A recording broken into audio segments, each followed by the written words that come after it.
Olá a todos. Hoje vamos falar da história de um homem que viveu um dos piores dias de sua vida, tentando escapar de algo além de sua compreensão. Mas antes, se inscreva no canal e deixe seu like para apoiar mais histórias de terror. Sebastian era um homem solteiro de 30 anos. Vivia numa casa grande localizada numa área de mata isolada. Com poucos vizinhos, sua vida era tranquila. De manhã, ele iria para o trabalho. De noite, ele já estava em casa e tinha seus hobbies, como assistir séries, conversar com os amigos, cozinhar, coisas normais da rotina de muitas pessoas que moram sozinhas em casa. Porém, numa noite como todas as outras, Sebastian se deparou com um acontecimento estranho. No quintal de sua casa, uma forte luz surgiu. Algo estranho, visto a falta de postes na região. E a luz do quintal não era daquela cor. Um verde intenso que chegava a ofuscar a visão. Ele logo se levantou e correu para ver o que tinha ali, mas quando chegou, nada. Nenhum sinal da luz, ou o que poderia ter causado, ela estava presente no seu quintal. Sebastian ficou confuso. O que pode ter sido isso? Ele pensou. Naquele momento ele pensava em muitas possibilidades. Poderia ter sido algum fenômeno meteorológico. Um helicóptero passando próximo de sua casa. Eram muitas dúvidas e nenhuma resposta. Após se acalmar, ele parou de pensar no que poderia ter sido aquilo ou de procurar a causa. Talvez fosse até mesmo coisa de sua mente. Sebastian apenas entrou novamente em casa e trancou as portas. Ele iria apenas olhar de dia se tinha alguma pista daquele fenômeno estranho. No dia seguinte, Sebastian olhou todo o seu quintal, mas não havia nada, a não ser por formatos estranhos no solo. Eles se assemelhavam a pegadas, mas o formato era estranho, e as repetições delas no solo dava a entender que era um ser que andava em duas patas. Sebastian ficou pensativo. Ou que essas pegadas tinham a ver com aquela luz misteriosa? Ele buscou na pequena vizinhança alguma informação sobre a luz e as pegadas, mas algo o chamou a atenção.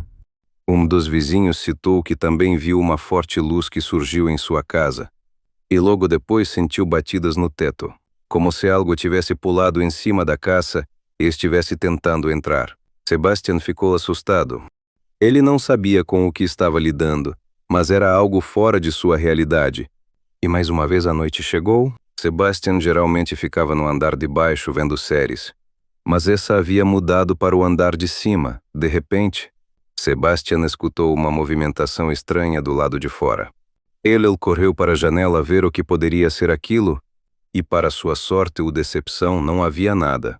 Mas o barulho continuou rodeando a casa e de repente algo tentou arrombar a porta. Eram batidas fortes e agressivas, como se fossem punhos querendo derrubar a porta de madeira. Sebastian prontamente pegou uma arma que estava guardada. Ele gritou para o invasor atrás da porta para ir embora.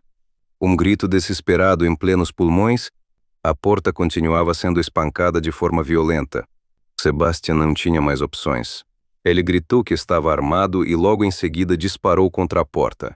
Isso fez o som de batidas na porta cessar. E seja lá o que fosse aquilo atrás da porta, parecia ter ido embora. Foi isso que Sebastian pensou. A movimentação continuou. Mas dessa vez, ela estava acima dele. Como se algum animal tivesse subido à casa, em desespero. Ele correu para o andar de cima e olhou a janela no final do corredor. E lá estava a cabeça de algo que não parecia humano. Olhando na escuridão, Sebastian congelou. Aquilo não parecia animal ou uma pessoa. Olhos grandes que brilhavam no escuro e uma cabeça similar à de uma aranha com grandes dentes saindo da boca. Aquela coisa olhava Sebastian no fundo de seus olhos, enquanto estava parada na janela. Em um impulso de coragem, Sebastian sacou sua arma e mirou na criatura à sua frente. 2 disparos foram feitos. A criatura caiu da janela direto ao chão. Sebastian foi correndo olhar pela janela, mas quando olhou para o chão, não havia nada. Ele pensou que poderia estar louco, mas quando menos esperou, escutou um grunhido que o fez congelar. Todo seu corpo estremeceu. E novamente um forte clarão tomou os céus. Aquela mesma luz que havia aparecido no dia seguinte, um brilho verde e sem explicação. Sebastian, mesmo apavorado, correu para porta e, com sua arma em mãos, saiu para fora de casa. No chão estavam as pegadas da criatura com um líquido verde luminoso do lado, o que provavelmente era seu sangue. Sebastian sabia que não estava louco, e aquilo no chão era a prova de sua sanidade. A luz no céu apareceu novamente, e dessa vez era muito mais intensa, fazendo aquela noite virar um dia de tom esverdeado de uma forma que Sebastian jamais viu. Seus vizinhos saíram para fora de suas casas. Cachorros latiam e animais ficavam agitados. Ninguém ali sabia o que era aquilo ou o que estava acontecendo.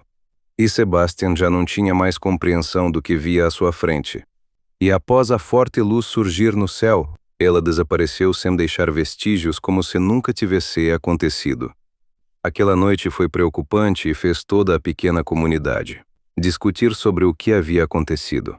Polícias foram chamados e Sebastian falou tudo o que aconteceu com ele naquela noite. Apesar da falta de crença das autoridades, as testemunhas da luz eram muitas. Como múltiplas pessoas iriam alucinar com a mesma luz? As autoridades analisaram a substância e as pegadas na casa de Sebastian. Alguns dos moradores sumiram de suas casas com vestígios de arrombamento e conflito, mas os desaparecidos não foram encontrados. Sebastian não recebeu nenhuma informação se algo foi descoberto. Sebastian não conseguia dormir bem ou esquecer o que viveu, mas ele sabia que não estava sozinho no mundo. Naquele dia, a sua insignificância foi posta à prova. E toda noite ele olhava para os céus pensando: por que eu? Qual foi o motivo de tudo isso? Mas as respostas pareciam não ser possíveis. Mas quem algum dia uma outra geração descubra essas respostas?